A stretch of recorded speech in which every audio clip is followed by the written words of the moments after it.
Dans cette série, nous suivons la restauration d'une Austin Cooper S de 1964.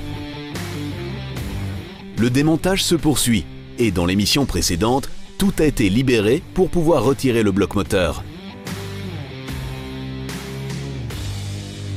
Maintenant que le moteur est retiré, vous pouvez bien apercevoir le sous-châssis avant où est montée la suspension complète. C'est cet élément carré, ici, noir. Le moteur repose dessus et la mécanique y est suspendue. Je le détacherai maintenant de la carrosserie. D'abord, détacher le câble de batterie du châssis.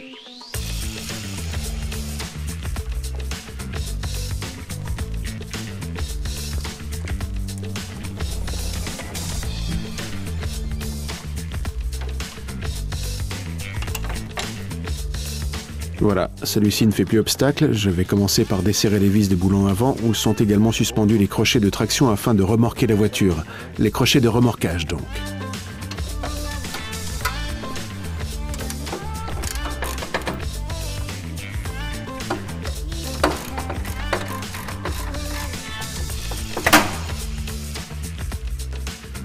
Puis Karl peut desserrer les vis de boulon arrière dans le bas qui relient le châssis à la carrosserie.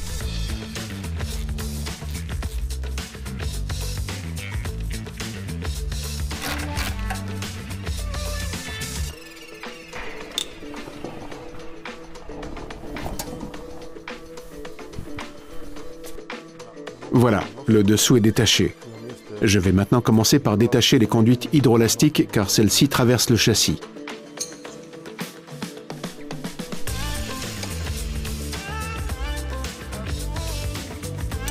La conduite flexible de la suspension est reliée par le châssis aux conduites fixes qui rejoignent les roues arrière. Celles-ci doivent être détachées avec prudence pour pouvoir être encore réutilisées plus tard.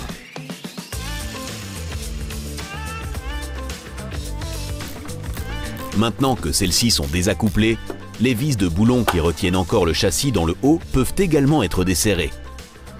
Mais avant de desserrer la dernière, il prévoit encore un appui. Ici, je vais bel et bien commencer par placer un cric en dessous.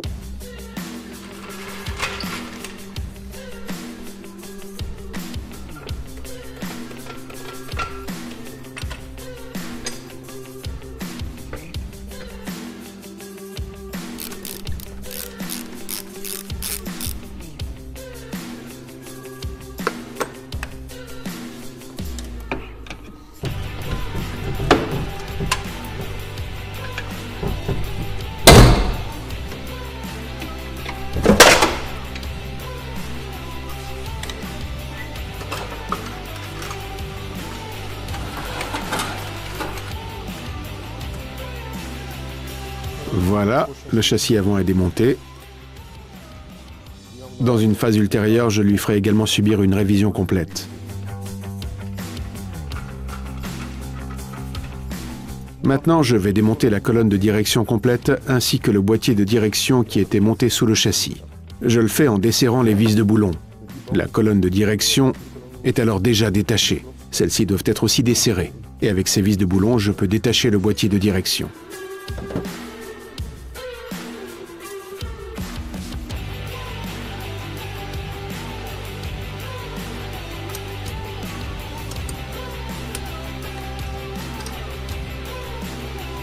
Avant de démonter entièrement la colonne de direction, je commence par débrancher ici l'électricité.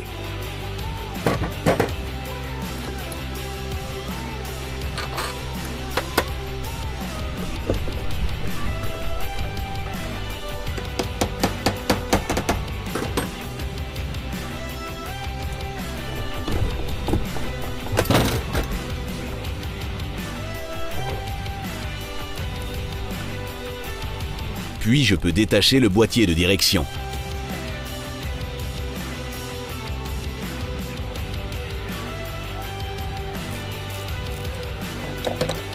Ici, vous pouvez bien voir qu'une Mini peut être aisément transformée d'une conduite à gauche vers une conduite à droite ou inversement. C'est un parfait reflet.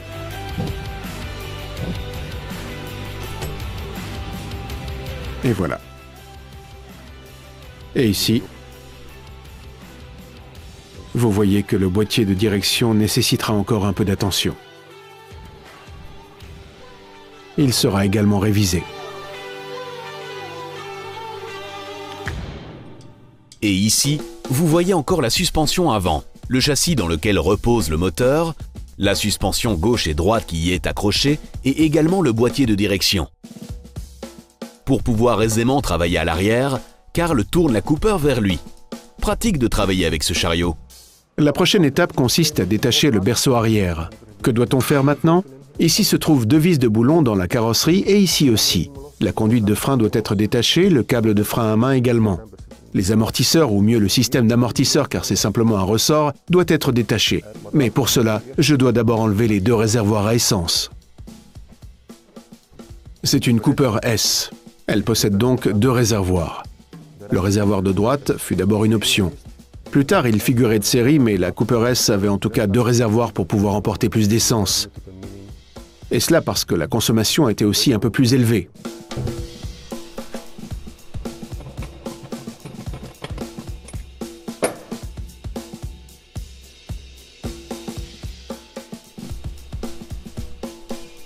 Maintenant, on retire d'abord la batterie et on détache également le câble de batterie car celui-ci doit être enlevé du châssis à travers la carrosserie.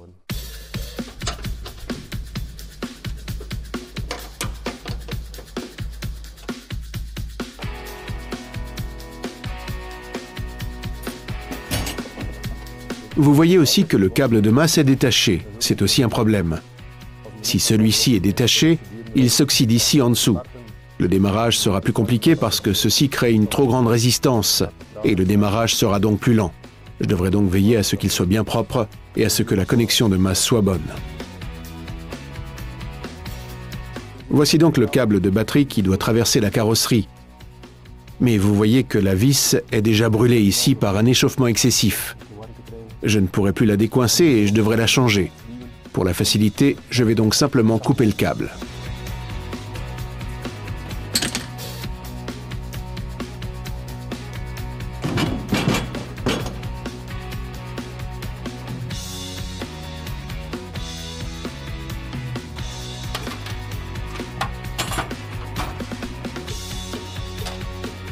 Maintenant, je peux retirer le réservoir d'essence de droite. Je dois bel et bien commencer par détacher la conduite qui part de la droite vers la gauche. Je peux alors également retirer le réservoir de gauche et j'ai alors accès aux vis de boulon qui retiennent le châssis.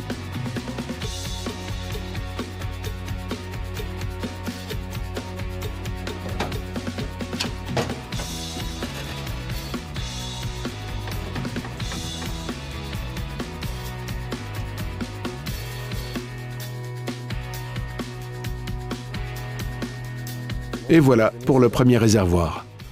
Dans une phase ultérieure de la restauration, je vais regarder à l'intérieur avec une petite caméra pour voir si la rouille apparaît quelque part. L'extérieur semble en bon état, mais il se peut que de l'eau ou de la condensation ait stagné à l'intérieur. Je vais le contrôler avant de remonter le réservoir. Si nécessaire, l'intérieur du réservoir peut également être traité. Après avoir éliminé la rouille, un nouveau revêtement est apposé à l'intérieur, de telle sorte que le réservoir est réutilisable.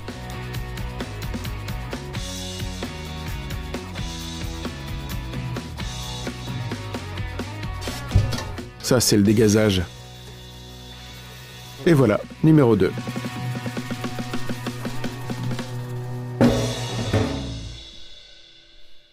Ici, vous pouvez voir que le coffre avait déjà été repeint lors d'une précédente restauration, car ils ont également peint les vis de boulon. Ce sont les 2 vis de boulon qui retiennent le berceau à l'arrière, et elles sont colorées. Ce n'est pas possible d'origine, ça. Ici, vous pouvez aussi voir que le second réservoir était une option qui a été montée en supplément. Ce sont de petites vis, et l'autre côté est soudé. Cette bride a été montée plus tard pour soutenir le réservoir.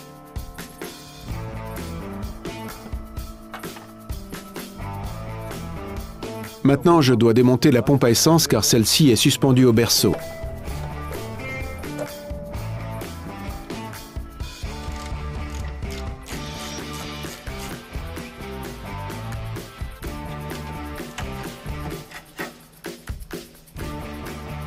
Et maintenant, je détache les conduites de la suspension hydroélastique. D'abord ces 2 grands écrous ici.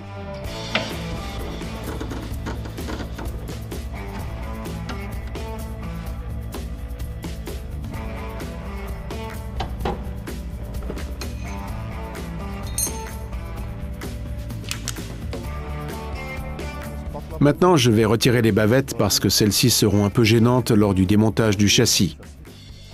Je vais aussi enlever le petit collier qui protège le graisseur.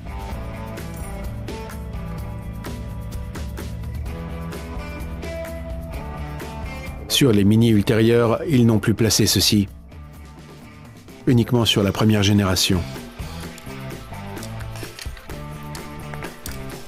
Ici, vous voyez maintenant les vis de boulon avec lesquelles le berceau est suspendu à la carrosserie.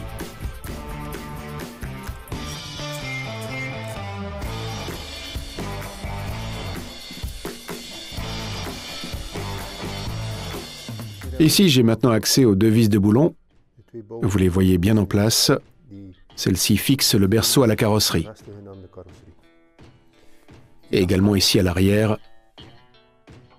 1, 2. Ce berceau est en fait suspendu par 8 vis de boulon.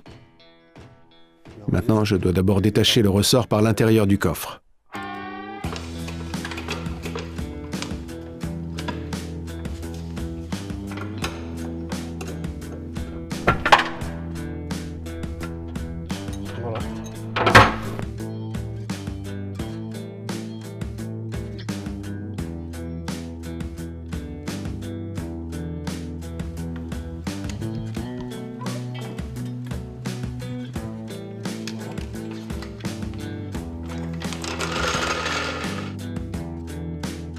Maintenant, je dois desserrer les vis de boulon avant du berceau.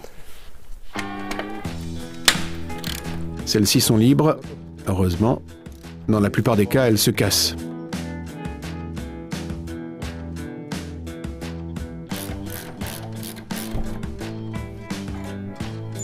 Et maintenant, de l'autre côté.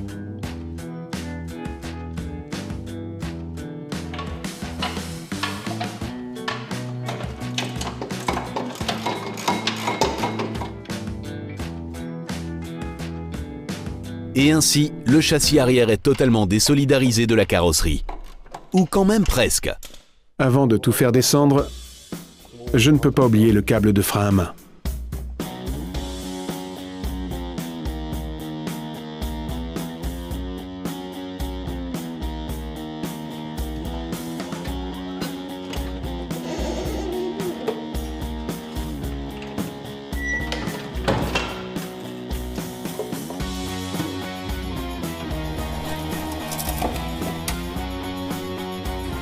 Et voilà, le châssis arrière complet d'une Mini. Ici, vous pouvez également bien voir les dégâts de l'échappement qui a plié le châssis arrière. Il est plié ici et ici. Il n'est plus du tout perpendiculaire. Pour contrôler qu'un châssis est encore droit, le mieux est de mesurer en croix. Je sais que celui-ci est courbé, mais je vais quand même mesurer afin de pouvoir constater la différence. Ici, je mesure 89 cm. Et ici, je mesure 90 cm, une différence de perpendicularité du berceau de 1 cm donc. Ce faisant, les roues sont également de biais. Je ne peux donc plus rien en faire. Mais je le savais déjà à cause des dégâts provoqués par l'échappement. Je mesure également le châssis avant, ainsi je peux voir si la voiture a subi précédemment un accident par exemple.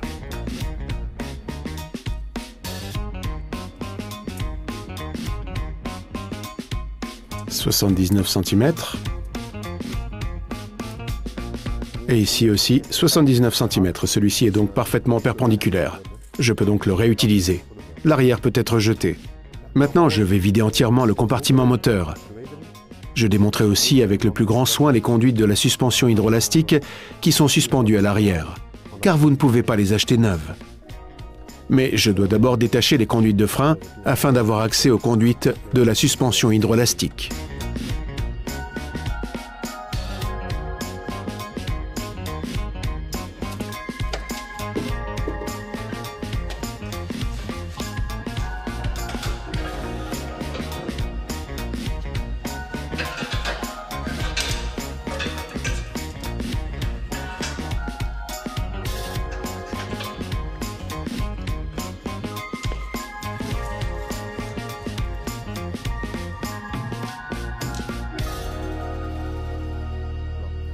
Ici se trouvent maintenant les deux sous-châssis que j'ai retirés de la Mini.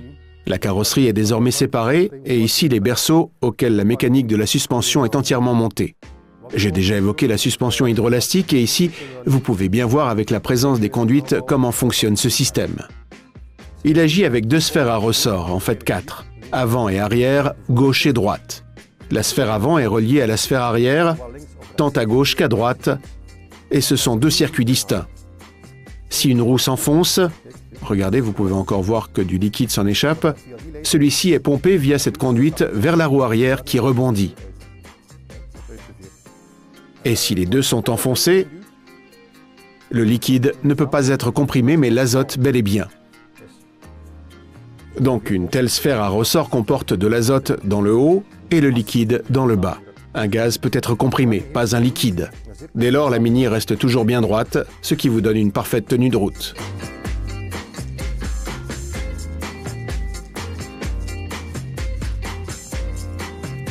Ce système a été utilisé pour les Mini des années 60. Les Mini ultérieures ainsi que les toutes premières, le système n'était pas prêt pour la production, avaient un autre système. C'était un système pourvu d'une balle en caoutchouc. C'était la suspension.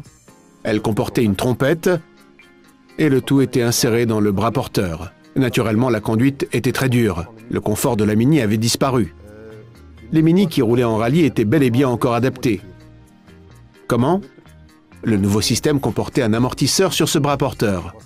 Il est absent ici, mais je vais bel et bien le monter avec également un appui supplémentaire dans la carrosserie. C'était déjà prévu dans cette petite voiture, qui était déjà pourvue de 4 vis de boulons ici, donc il faut simplement monter ici dessus. Ce caoutchouc sera aussi remplacé par un exemplaire plus grand. Ils appellent cela des bump stops pour encore mieux absorber les chocs. En combinaison avec ces amortisseurs, cela deviendra une Mini très confortable pour rouler en rallye, pour rouler très vite. Et cela sera donc aussi prévu lors de la transformation rallye de cette Cooper. Mais vous le verrez dans les prochaines émissions de DIY on Wheels. Le body sera d'abord entièrement dénudé afin de pouvoir être amené vers la carrosserie.